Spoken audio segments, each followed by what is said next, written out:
Hi, everyone. I'm Rich Stepniewski. I'm the CEO of Sagen. I'm glad of you guys to join us. There's the people who are actually joining us via the Teams conference. You'll probably see yourselves below or that. We purposely muted you. However, you'll be able to submit and ask questions. We're using Teams as opposed to Zoom this time because we wanted to keep this more like a classroom style and keep it much more intimate and keep it in a way that you could easily ask questions of us either via chat. I'll be receiving these questions in the other room via your text. So what you can do is as you scroll down to the bottom of the screen, you'll see a little pop-up and it'll show a little call-out window, and you could type in your question there, and we'll be able to answer them as we go along. Another way too is we purposely muted all of you at the very beginning, but you have the ability to unmute yourself. So if you want to talk and ask a question, you could easily do that too. We just suggest that when you unmute yourself, to then, after you've asked your question, re-mute yourself. So just give you a quick overview before we get started here.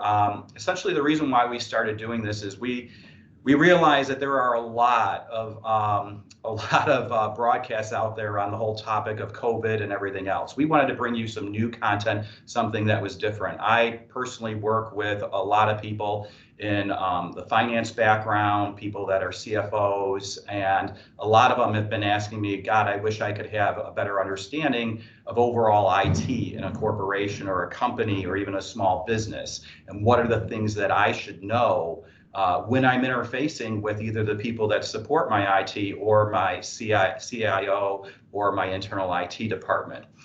So this is our chance to be able to provide you with some education and a quick 45-minute tutorial. We are also recording this, so then afterwards what we'll do is we'll send you a link with a copy of the presentation, so that way that you could also re-watch this at another date and time.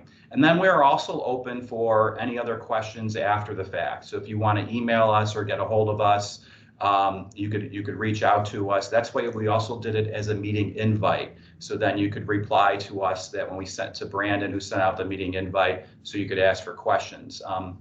The other thing that we would like to see is if you have any questions on some particular topics or that, we will submit those questions to us via email, and then we'll put together a program and a presentation on that for specific topics. Today we're going to be touching on overall high-level IT, which will include networking, security, infrastructure, applications, the difference between cloud and on-premise, phone systems that are either on-premise or cloud, which is better, which is not. And then we'll close with what are the top 5 kind of gotchas or the things that we're seeing out there today that will be very important for you to be aware of in your business. So with that in mind, what I'm going to do is I'm going to be stepping off here. I'm going to introduce Brandon. Brandon heads up our IT Managed Services group. Brandon oversees our IT Managed Services, which operates 24/7, 365. We are actually supporting clients this very day and all through the stay-at-home order, because we have actually clients anywhere from the manufacturing industry to some nonprofits that are out there that are still operating and providing valuable services to everyone. So we have to make sure that their systems are up and running in that. So with that in mind, I'm going to introduce you to Brandon, and Brandon will take it away and carry our presentation. Thanks. Hopefully you notice we kept 6 feet of distance there. If you don't mind, I am going to take a second to plug in a headset. I don't know if anybody could hear some of the background noise, but one of the essential businesses is construction, and they started right next to our office. So trying to minimize the background noise. Give me 1 minute.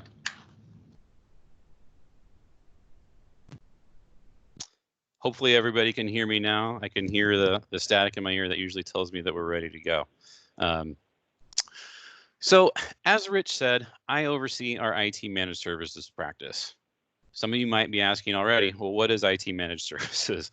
Simply put, it's IT support. And what we do is we simply provide IT support to companies that need it, whether it's help desk or workstation or computer, as we call it, network support or server support for small to medium-sized companies all over Chicago and some nationwide. Rich mentioned nonprofit, manufacturing, arts and entertainment. So kind of a variety here in Chicago. And what's interesting about most of the clients, or I should like to say their counterparts that we work with, typically are not IT people. In small to medium-sized companies, it's really common that you have the IT department reporting to head of finance, sometimes a controller or operations. We have even seen marketing, as well as in some cases the facilities manager. And in each of those cases, it's either that person was handed the IT department, whether they liked it or not, or it was always just sort of how things operated at the company. And what I typically see when we get involved in these kind of organizations is there's a process that I end up needing to take them through to help kind of answer the question that Rich mentioned before, is kind of give them the understanding of IT, but maybe more from their perspective, knowing what their interests are. For like somebody that's in finance, they want to manage costs and risk, right? So how does that approach apply to managing IT? And there are some ways and some practical ways to go about doing that. And that was the intent behind this class. So anyway, what we're going to cover is this, the typical functional overview of IT. I'll start by saying that's not going to be an organizational chart, but it's the functions that are necessary to make sure that IT is delivering value. Some key starting points for you all to think about as you look at your environment. What's in your environment? So just trying to give you a bit of an overview of literally what's there. Covering topics.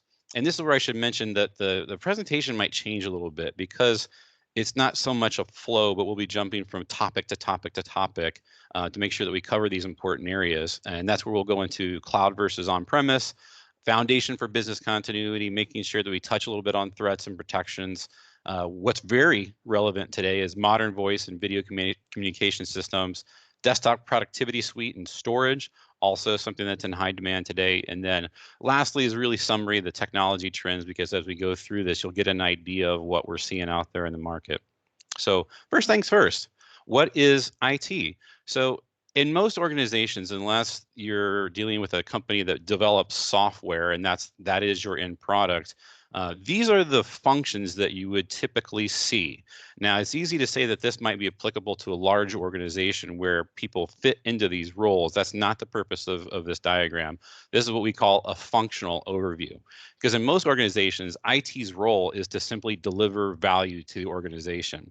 And there is one thing within this diagram that I'm going to point out that is important. It's that key to the left where it says denotes a specific trade skill required.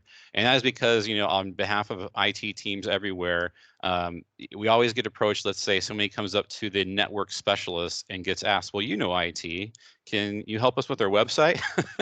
There's sort of that overall thought that somebody in IT knows everything, and it's not the case. So we know to where there's very specific backgrounds and skill sets that are applicable to some of these areas. But anyway, all things start with what's over on the right, department liaison. So that is pretty much somebody within the business has a need, whether that's a need for new software or changes to the existing systems that are in place.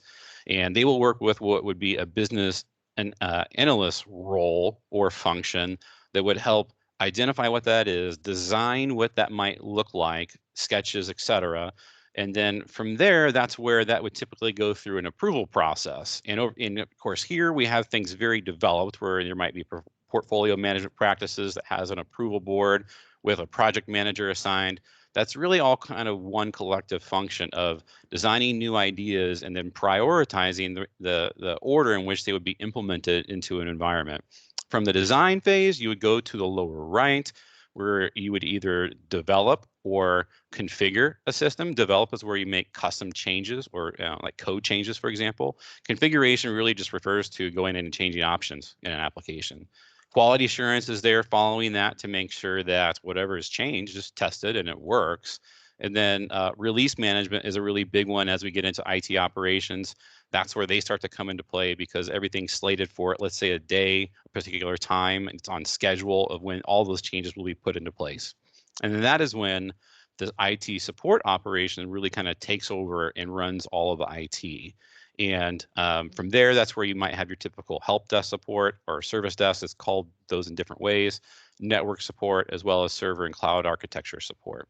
So this all kind of works in an like a whole functional diagram here. It's almost like this whole ecosystem where all these things need to be in place to make sure that the IT department is adding value. These might not be specific people, but they could be roles that are necessary. And one of the biggest ones I'd say the takeaway here is to make sure that in the upper right-hand corner, as you're identifying needs, that they're validated and prioritized before they go through everything else, because everything else can be very costly, because that's a lot of resources to put changes into place.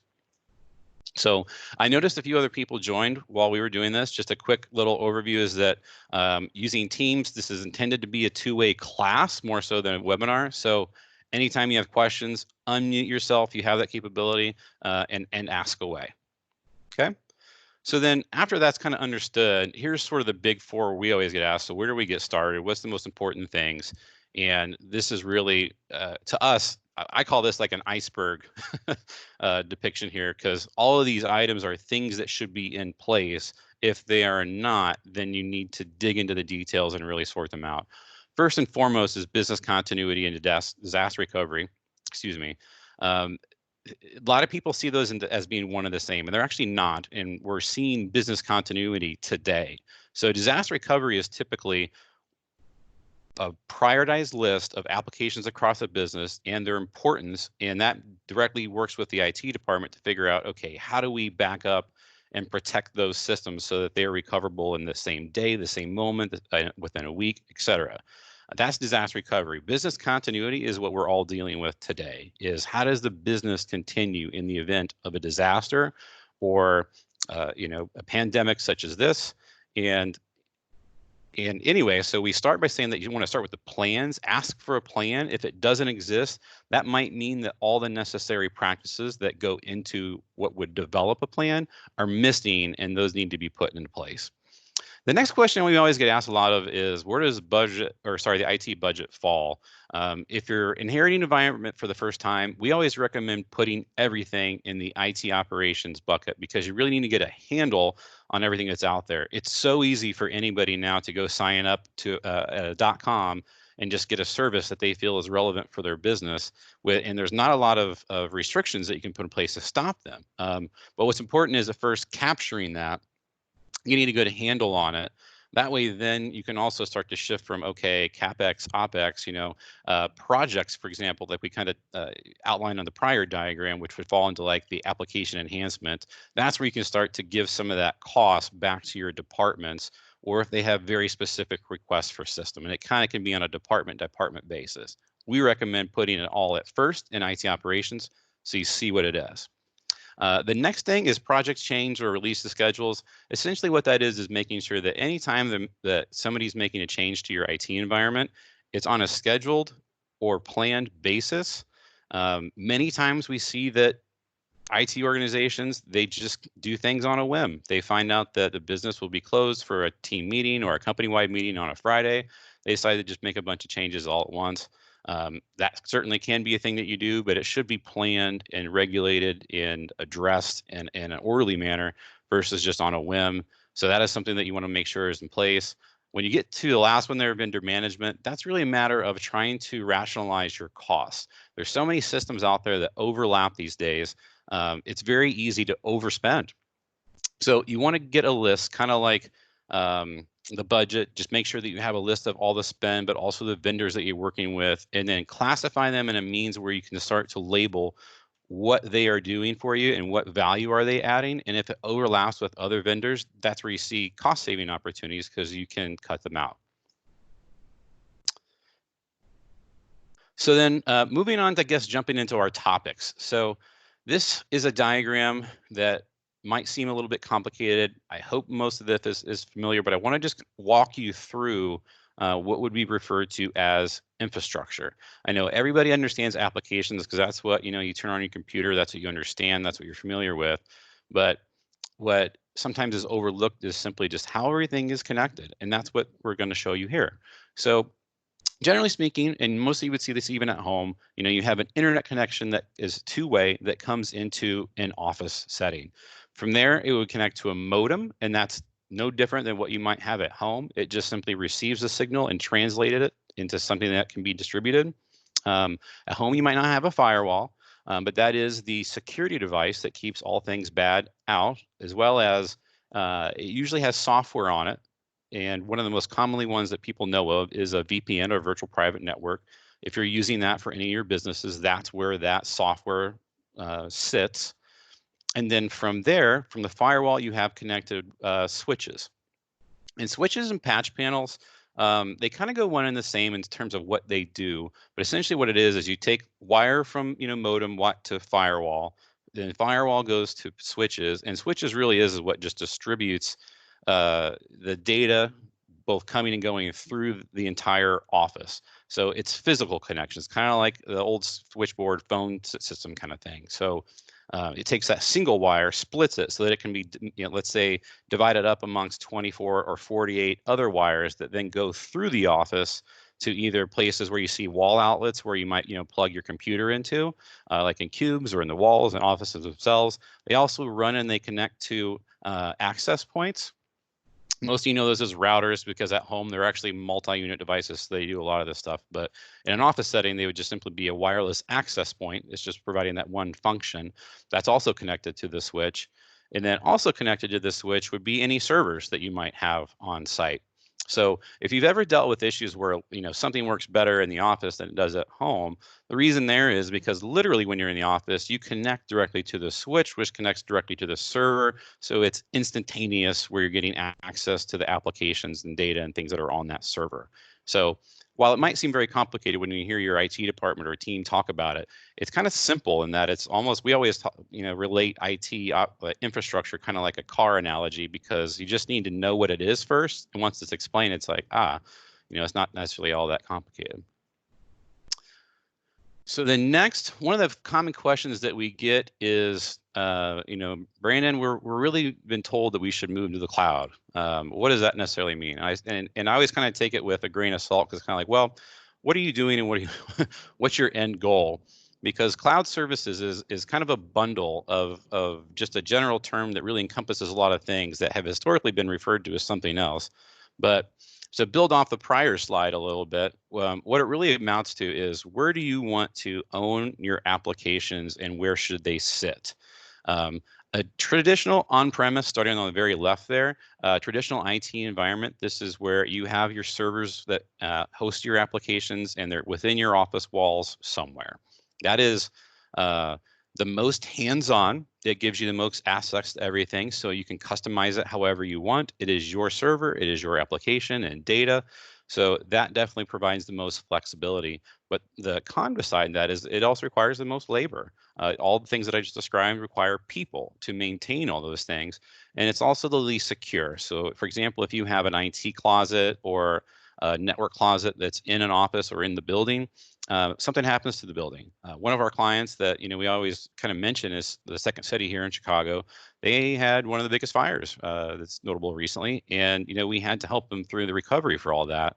And in those kind of times is when we always talk fire in the IT area, but like it never actually happens. It's kind of like a holy grail, but it happened, and that is the risk that you have when you have servers on site. They can be lost. So it's important that they're also backed up to an off-site location. So jumping from that, though, to when you start to move into cloud services, there's actually like an entry point where you would have an off-site owned equipment, is that example there in Rackspace is one of the common vendors. That's why we showed their logo there. But that's where you would be leasing literally a rack in a facility that is in the business of doing that, where it's state of the art, it's protected from bombs. They have 3 different data sources. They have 3 different power connections. So they will never be in an instance where they have disruption. So you rent the rack and then you take the servers from your on-premise environment, for example, and place them in there. So the pro is you still have full control over your servers and applications. It's a little bit less labor intensive, but it still is one of the more labor intensive options. But at least you have the security of knowing that you've moved it off site, so it starts to less your risk. And that's kind of the theme that we'll talk about as we move from left to right here.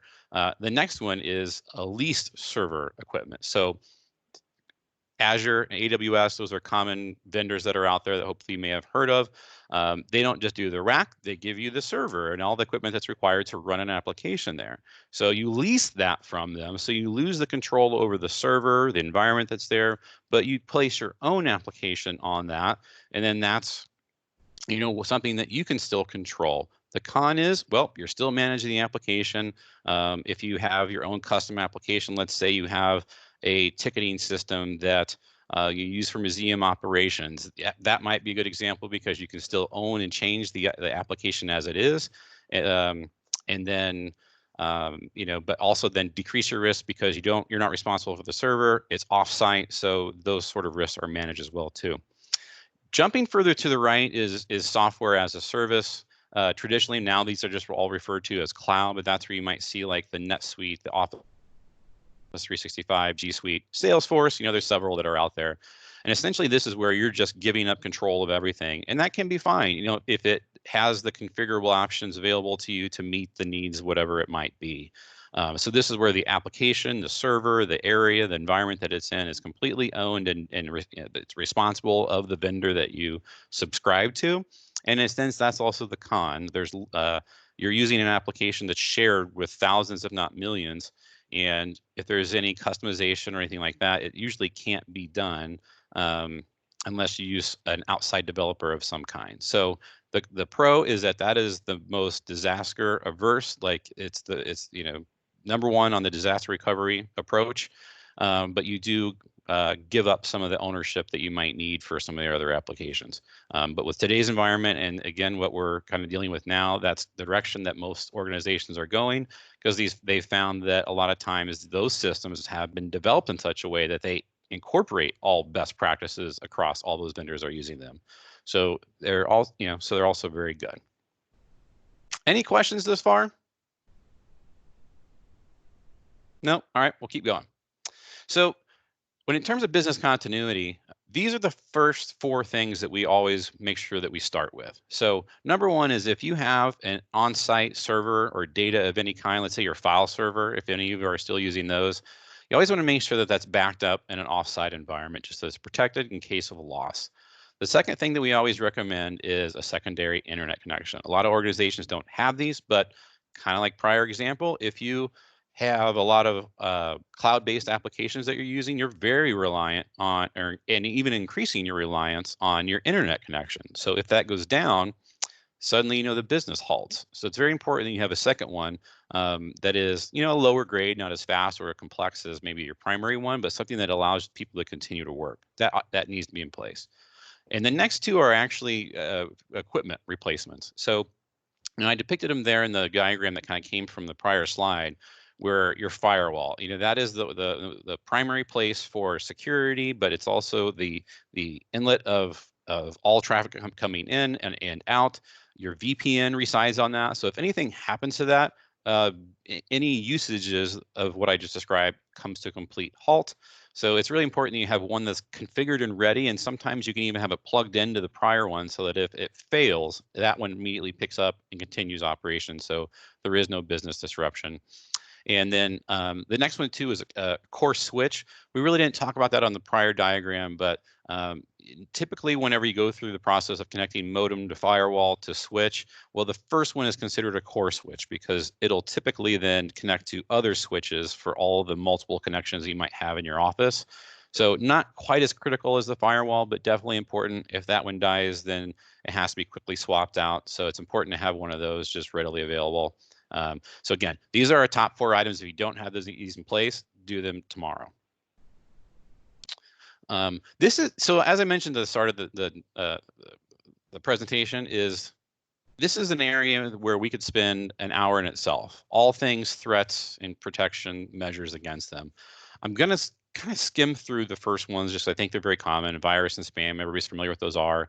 Malware is essentially anything that tries to gather information from your computer or just launch a script or an action on your computer.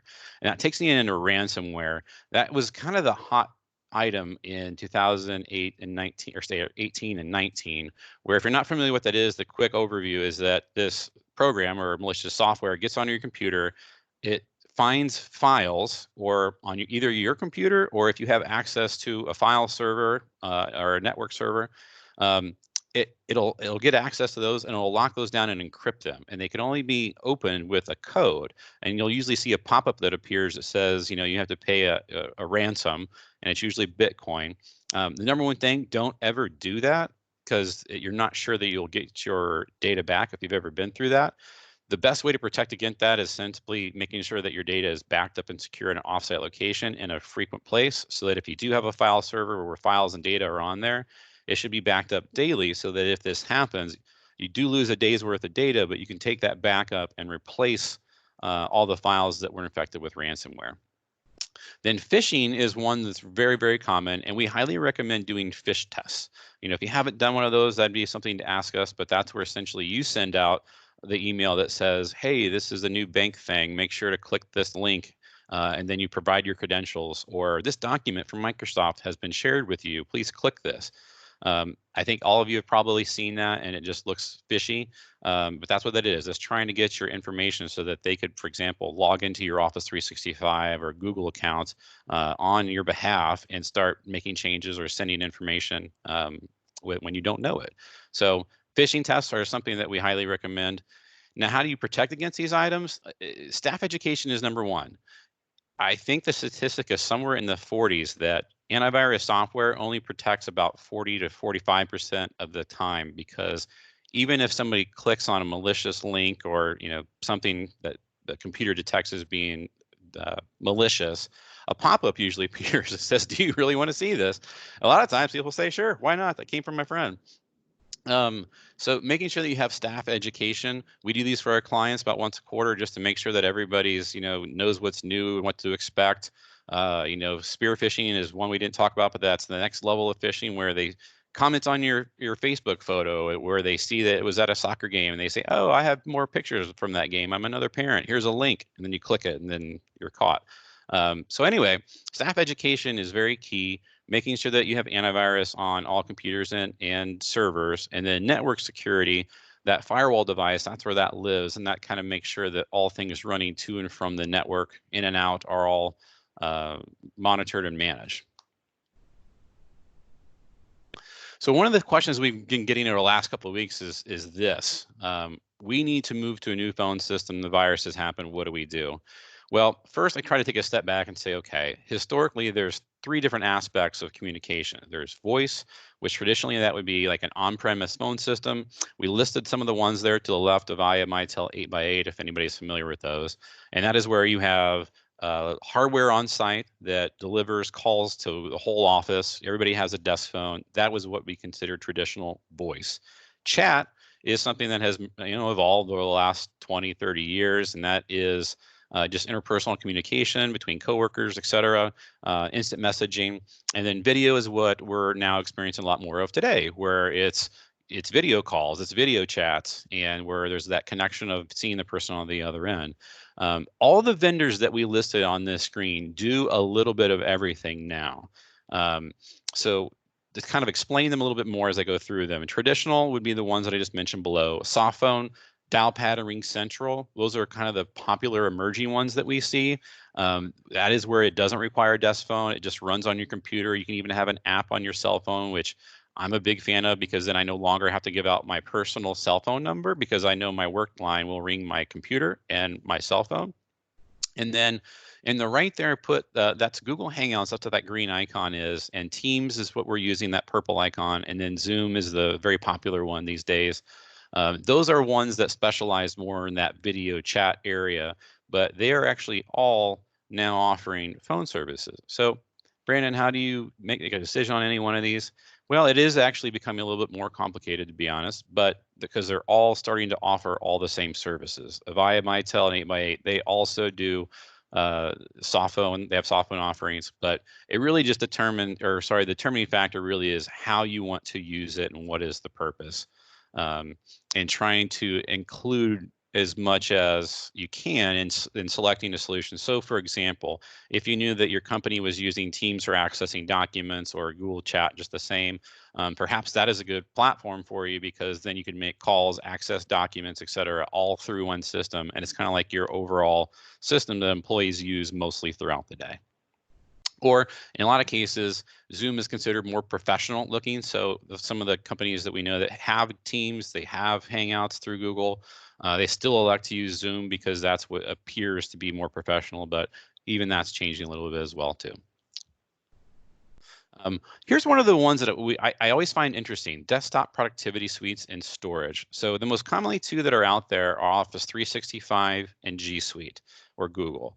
And we do, even ourselves, we have clients that still have traditional servers and storage, where what I'm referring to there is that's where you have a file server, or you have, sometimes people call them network shares or network drives. And that's where you just store data on a local server. It's interesting because at the same time, that same client would then have either 365 or G Suite. On G Suite, they have Google Drive, where you can store same sort of thing, Teams-based documents, files, folders, data, et cetera, are personal. And the same thing, Microsoft 365 has those via SharePoint and OneDrive for team or personal document storage. And in the last year, actually, Microsoft Azure and Google Cloud have offered all sorts of new service offerings that are way cheaper than they've ever been in the past. And they're much easier to manage now than they ever have been as well, too, because all the user interface that you interact with, or the portal, has become much easier to use for IT professionals, too.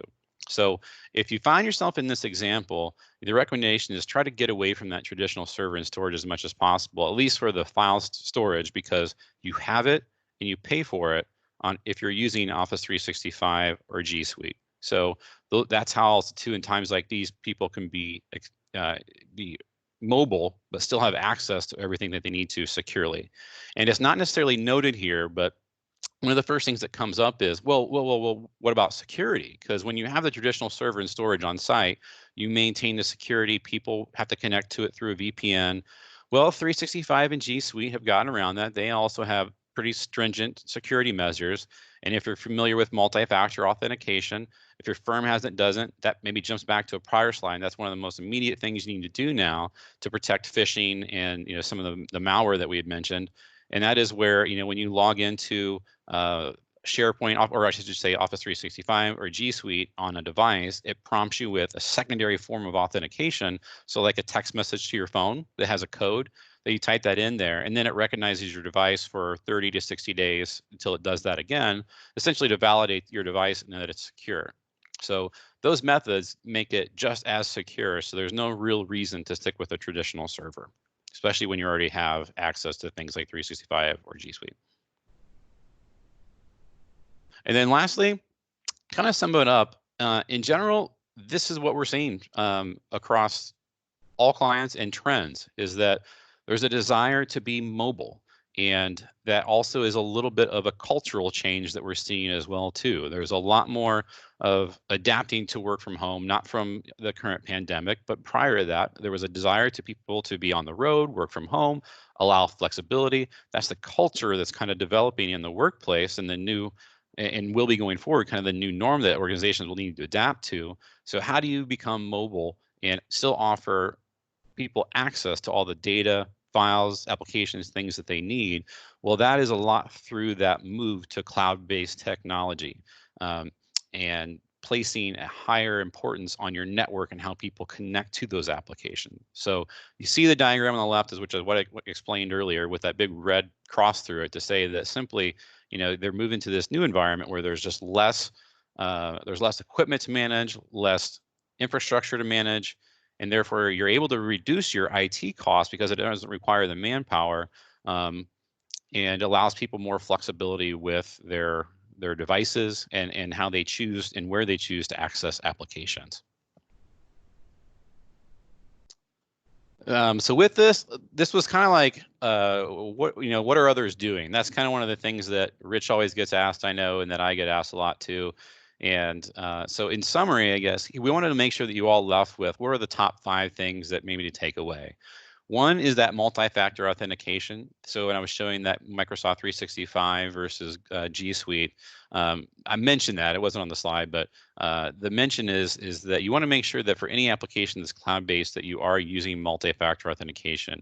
If you aren't, you're susceptible to those phishing scams.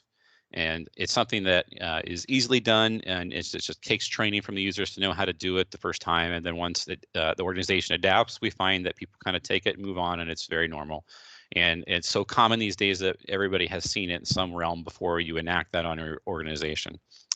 Below that, then, of course, the move to files, or move from the file server to the productivity suite. Office 365 and Google Drive, they have so much space available, and if you're using 365 or Google, there's no reason not to, other than just wanting to stay in the old way, I guess. So that is the number one thing that we try to eliminate, because that decreases your technology footprint and takes advantage of something that you're already paid for.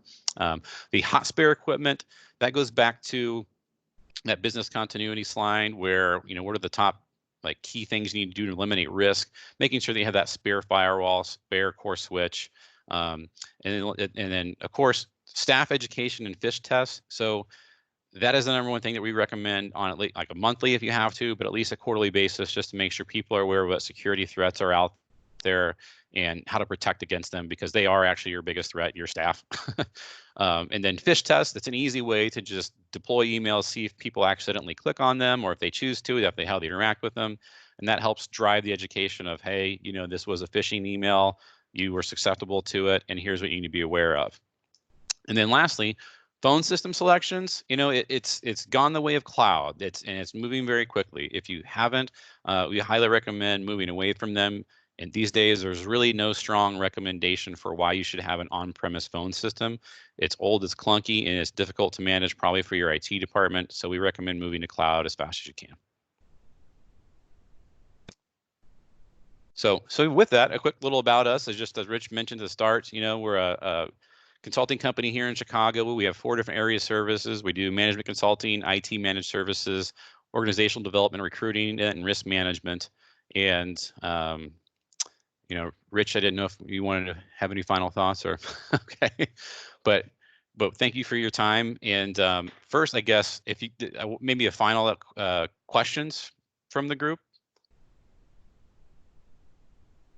Nope. Okay. Well, you have our contact information from the invite, so feel free to let us know if you have any questions or thoughts after the fact. So thank you all, and have a good rest of your day.